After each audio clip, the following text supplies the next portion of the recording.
Hello YouTube!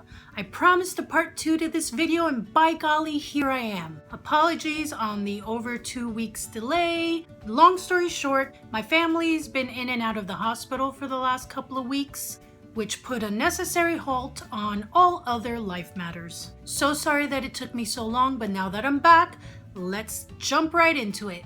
So we're back for part 2 of Writers Shouldn't Be Perfectionists. You think your story needs to be the next great American novel to be worth the effort of writing it at all? A lot of facial emotions going on. I get it. I see the appeal. Kind of. But really, guys, this can't be your goal. First, it's a lofty mentality to even enter the writing phase, thinking you're so intellectually spectacular that your penned words will be worshipped and instantly praised for being the next Hemingway, Faulkner, Twain, Poe, Fitzgerald. Just like with any creative passion, if your goal is fame and worship, you're doing it wrong. Most times than not, people are not attracted to the level of arrogance required to demand and expect such a feat. Write because there's a story in you to tell. Write because you need that creative outlet. Write because you can't see yourself living the rest of your days without doing it. You've heard of those writers who made it big with their first debut novels? Yeah, those stories are lies. The truth is, those first-time published authors weren't really first-time writers. They didn't bust out perfection the first time around. They wrote and wrote for years. You've just never read and never will read those beginning works. So do yourself a favor and just eliminate that goal altogether. Just write. Next, story ideas just spring up and multiply when you're away from your desk. When it's time to write, you freeze. Here's a quote by Maya Angelou. Maya Angelou,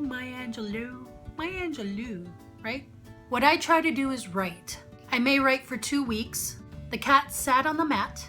That is that, not a rat. And it might be the most awful and boring stuff, but I try. When I'm writing, I write. And then it's as if the muse is convinced that I'm serious and says, okay, I'll come. Love that quote from Maya Angelou. Angelou. I should know this. But anyways, we all know who I'm talking about here. See, she even admits to sitting in front of the computer having absolutely no idea what the hell to write about. But she still does it. She writes. Feeling this way is totally normal for writers. It's okay to feel stressed out at the blank page, blinking cursor stage. Even the pros find it intimidating. The challenge is sitting through the discomfort until your mind relaxes enough to work.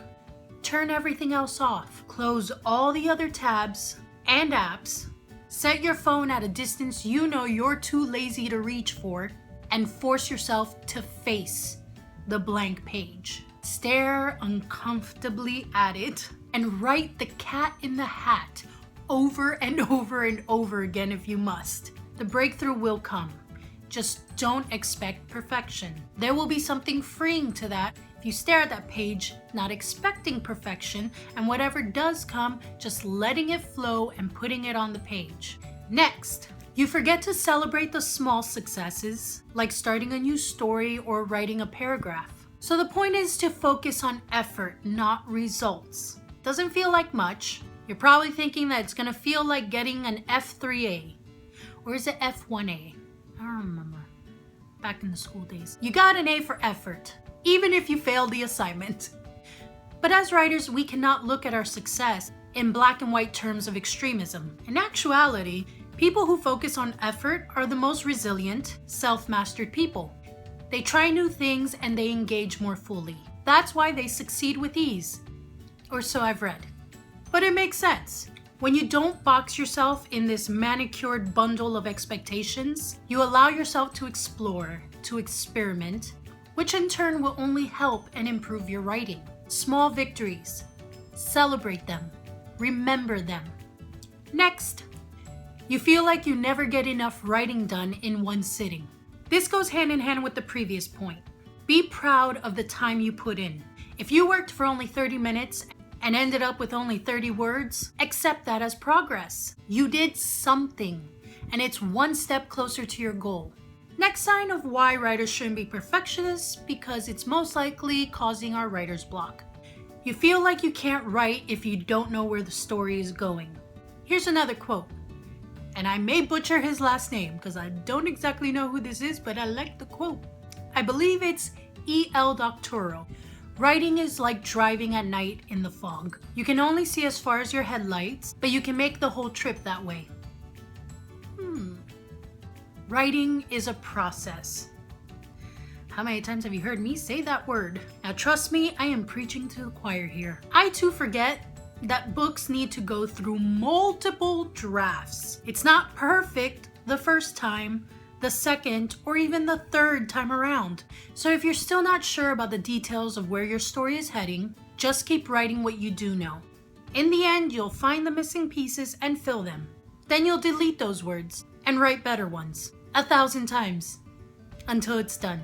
There's no room in this process to get it done right the first time. So just release control and trust the writing process. And last, you prefer having written to actually writing. This is totally understandable.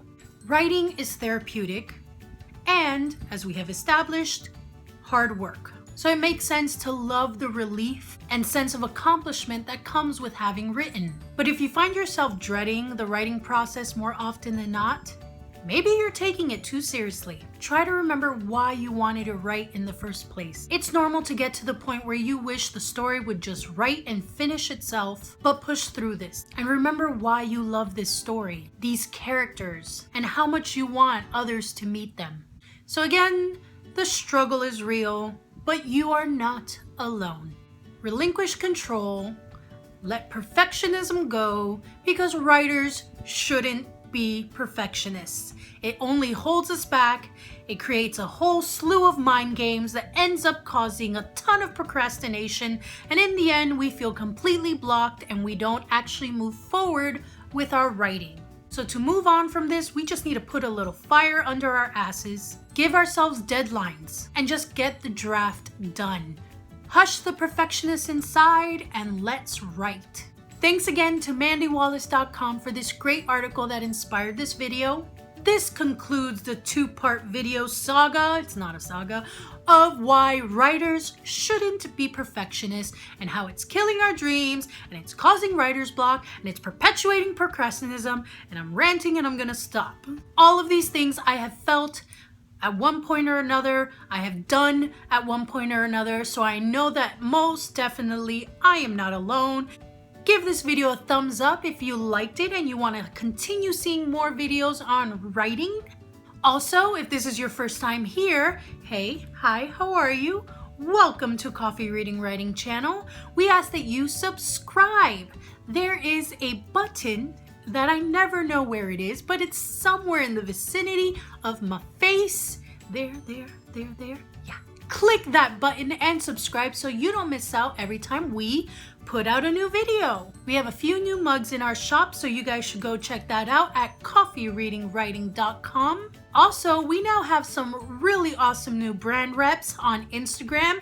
You should go check out their accounts. I'm gonna leave it down below. They have coupon codes available, so if you want 20% off your next CRW purchase, go check out any of their pages and you can find out their coupon codes and get a nice little discount next time you shop at the shop. So thanks guys again for watching. I will do my best and make sure life doesn't get in the way so that I can bring you a shiny new video next week.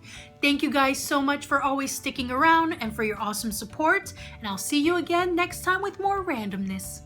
Bye. You think you to be worth the effort? To be worth the effort of what's with this Jessica Rabbit mysterious hair over there? To be worth the effort, what the frick? Effort of writing it at all. A lot of facial emotions going on. This is gonna, I already can see this is gonna be interesting. Story idea, more often, am I New Yorkin? I am actually, but I didn't grow up there, so I shouldn't have an accent.